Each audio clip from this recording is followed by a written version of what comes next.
여러분, 페이팔 아시죠? 한때는 정말 온라인 결제 시장의 절대 강자, 핀테크의 상징과도 같았는데 지금은 상황이 말이 아닙니다. 극적인 하락세를 겪고 있죠. 대체 이 거대 기업에 무슨 일이 있었던 건지 오늘 한번 제대로 파헤쳐 보겠습니다. 자, 시작부터 충격적인 숫자 하나 보여드릴게요. 마이너스 85%. 이게 뭐냐면요. 지난 5년간 페이팔 주가가 떨어진 폭입니다. 이건 그냥 좀 빠진 수준이 아니죠. 그야말로 폭락, 붕괴라고 봐야 합니다. 아니, 도대체 어떻게 된 걸까요? 핀테크의 아이콘이었던 회사가 어떻게 이 지경까지 오게 됐을까요? 지금부터 그 답을 하나씩 찾아보시죠.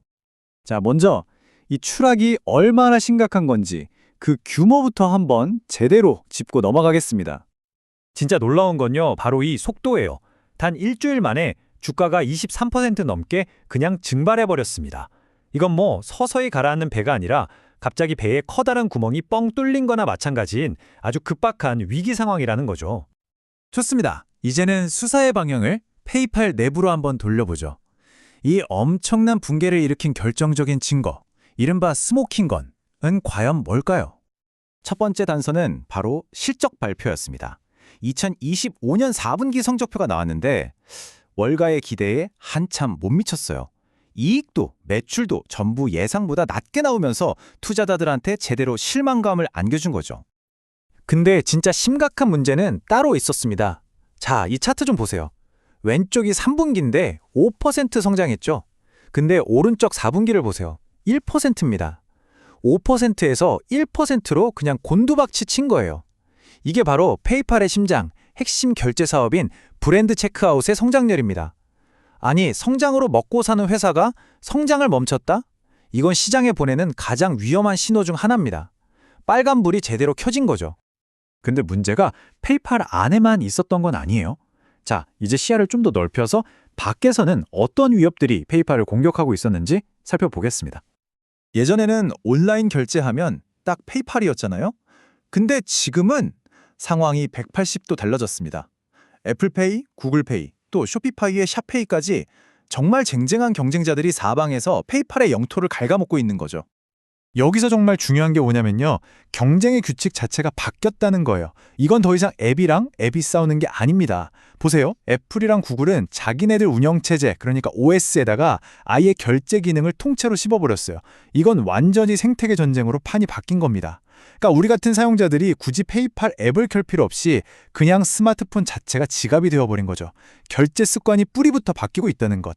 이게 바로 페이팔이 맞닥뜨린 가장 무서운 위협입니다. 아, 그럼 페이팔은 이대로 끝나는 걸까요? 희망이 아예 없을까요? 꼭 그렇지만은 않습니다. 자, 이제 분위기를 좀 바꿔서 이 쓰러진 거인이 다시 일어설 가능성은 없는지, 반격의 카드는 무엇인지 한번 찾아보겠습니다. 물론 긍정적인 신호들도 분명히 있습니다. 첫째, 비용 절감의 전문가로 소문난 새로운 CEO가 왔고요. 둘째, 자회사인 벤모는 매출이 거의 20%나 늘면서 아직 쌩쌩합니다. 셋째, 먼저 사고 나중에 내는 BNPL 시장에서도 여전히 강자고요. 마지막으로 오픈 AI나 구글 같은 AI 거물들이랑 손잡고 새로운 그림을 그리고 있다는 점도 주목할 만합니다.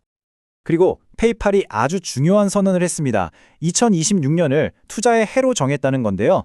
이게 무슨 말이냐면 우리 당장 돈 버는 거에 연연하지 않겠다. 대신 사업 전체를 뜯어고치는데 모든 걸 쏟아붓겠다는 선전포고나 마찬가지입니다. 나중에 최종 판단을 내릴 때 이 점을 꼭 기억해 두셔야 합니다. 자, 이제 모든 증거들을 모아봤습니다. 이걸 바탕으로 페이팔의 미래에 대한 최종 평결을 내려볼 시간입니다. 과연 지금이 바닥을 다지고 올라갈 기회일까요? 아니면 더 깊이 빠지는 가치 함정일까요? 미래가 얼마나 불확실한지 보여주는 가장 결정적인 증거는 아이러니하게도 페이팔 스스로가 내놨습니다. 회사가 2027년 재무 가이던스를 공식적으로 철회했어요. 이 가이던스라는 게 뭐냐면 회사가 투자자들한테 우리 내년에 이 정도는 벌겠습니다 하고 약속하는 일종의 목표치거든요. 이걸 포기했다는 건 솔직히 우리도 한치 앞을 모르겠다고 인정한 셈이나 다름없습니다. 월가의 전문가들조차 의견이 정말 극명하게 엇갈립니다. 이 표를 좀 보시죠. 대부분의 분석가들은 평균 68달러 정도로 보는데 가장 비관적으로 보는 모건 스탠리는 34달러까지도 떨어질 수 있다고 경고합니다. 지금 주가에서 또 반토막이 날 수도 있다는 정말 무서운 전망이죠. 결국 주식시장에 오래된 격언이 떠오를 수밖에 없습니다. 떨어지는 칼날은 잡는 게 아니다. 물론 지금 페이팔 주가가 싸 보이는 건 사실입니다. 하지만 애플과 구글이라는 거대한 벽을 넘어서 다시 성장할 수 있다는 걸 증명해내기 전까지는 섣불리 뛰어들기엔 위험 부담이 너무 크죠.